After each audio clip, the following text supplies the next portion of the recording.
코로나19 소식 전해드리겠습니다. 장현수 기자와 함께하겠습니다. 안녕하십니까? 네, 코로나19 상황 어떻습니까? 네, 코로나19 신규 확진자 수가 400명대에서 600명대를 계속 오갔는데요. 14일 0시 기준 코로나19 신규 확진자 수는 399명입니다. 지난 7일부터 13일 일주일 동안 하루 평균 확진자 수는 약 532명입니다. 네. 대규모 집단 감염보다는 전국 곳곳에서 일상 공간을 통한 중소규모의 집단 감염이 최근에 주요 감염 원인으로 파악되고 있습니다. 네, 여전히 방심해서는 안 되는 상황이 계속 이어지고 있는 것 같습니다. 이 거리두기 이슈에도 다시 한번 국민의 관심이 모이고 있다고요? 네, 그렇습니다. 일단 현재 시행되고 있는 사회적 거리두기는 다음 달 4일까지 3주 더 연장됩니다. 네. 다중이용시설 영업시간 제한 조치와 또 5인 이상 사적 모임 금지도 유지되는 건데요. 이번 연장 조치는 상반기 백신 접종이 마무리되기 전까지 방역에 대한 긴장감을 유지하고 또 7월 초부터 적용 예정인 거리두기 개편안을 무리 없이 시행하기 위해서 내린 것으로 보입니다. 거리두기 연장 속에 바뀌는 부분들도 있는데요. 짚어드리겠습니다. 먼저 실외 스포츠 경기장의 입장객 규모가 30에서 50% 확대됩니다. 거리두기 1.5단계 지역의 경우에는 전체 좌석의 30%에서 50%로 또 수도권 등 2단계 지역은 10%에서 30%로 각각 늘어나는 겁니다. 또 실내 비롯한 실외 대중음악 공연장에 입장할 수 있는 관객 수도 한시적으로 최대 4,000명까지 입장할 수 있게 됩니다. 네. 7월 초부터 거리두기 개편안이 이제 시행이 된다고 하는데요. 어떤 내용들이 좀 바뀌는 건가요? 네, 현행 사회적 거리두기가 지속되면서 방역을 위해 필요한 조치라고 생각하면서도 또 한편으로는 피로감을 나타내는 분들이 있었죠. 또 영업에 어려움을 호소하는 분들도 있어 왔는데요. 현행 거리두기가 종료되면 다음 달 5일부터는 거리두기 개편안이 본격 시행될 예정입니다. 개편안 초안을 보면 새 거리두기 체계는 현재 5단계에서 4단계로 줄어들 예정입니다. 또 다중이용시설의 영업 금지와 집합 금지를 최소화하는 내용이 핵심이라고 할 수 있는데요. 개편안이 초안의 방향성에 따라 실시된다면 수도권의 식당이나 카페 등은 밤 12시까지 영업이 가능할 것으로 보입니다. 사적 모임 제한 인원이 풀릴지 궁금한 분들도 많을 텐데요.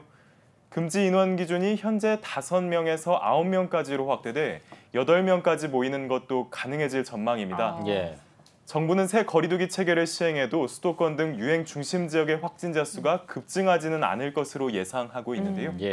다음 달 거리두기 개편안이 시행되더라도 절대 방역을 소홀히 해서는 안 된다는 게 정부와 전문가들의 공통된 의견입니다. 예, 정부가 거리두기 개편안을 얘기할 수 있는 이유가 백신 접종이 확대돼 있기 때문에 그런 이제 분위기이기 때문에 또 가능하지 않을까 싶습니다. 우리 장 기자도 그 얀센 백신 맞은 걸로 제가 알고 있는데 지금 백신 접종 현황 어떤지 좀 살펴주시고요. 또 접종을 했을 때 그 후기도 좀 들려주십시오. 네, 그렇습니다. 저도 백신을 맞았는데요. 지난 13일 기준 국내 1차 접종자는 1,180만 2천여 명으로 나타났습니다. 인구의 23%가 1차 접종을 마친 수치인데요. 2차 접종자는 299만 2천여 명을 넘어섰습니다. 인구의 5.6% 수치입니다. 지난 10일에는 한미 정상회담을 통해 미국에서 공유한 얀센 백신도 접종을 시작해서 전국적으로 백신 접종이 더욱 활기를 띠었는데요. 특히 얀센 백신은 한 차례 접종으로 코로나19 바이러스에 대한 방어력이 형성된다는 장점이 있습니다. 13일까지 얀센 백신 접종 대상자의 58%가 접종을 완료했습니다. 얀센 백신 접종 첫날이었죠. 지난 10일 저도 오전 11시경에 회사 근처 병원에서 얀센 백신을 맞았습니다. 병원에는 얀센 백신 접종을 기다리는 30대 남성들과 아스트라제네카 접종을 기다리는 노인들을 볼 수 있었는데요.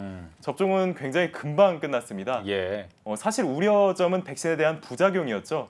특히 얀센 백신의 경우 인터넷상에서 고열이나 몸살로 어려움을 겪었다는 후기들이 있기도 했는데요. 저 같은 경우에는 접종 첫날 오후부터 접종 부위가 좀 뻐근하고 몸살기가 좀 있었습니다.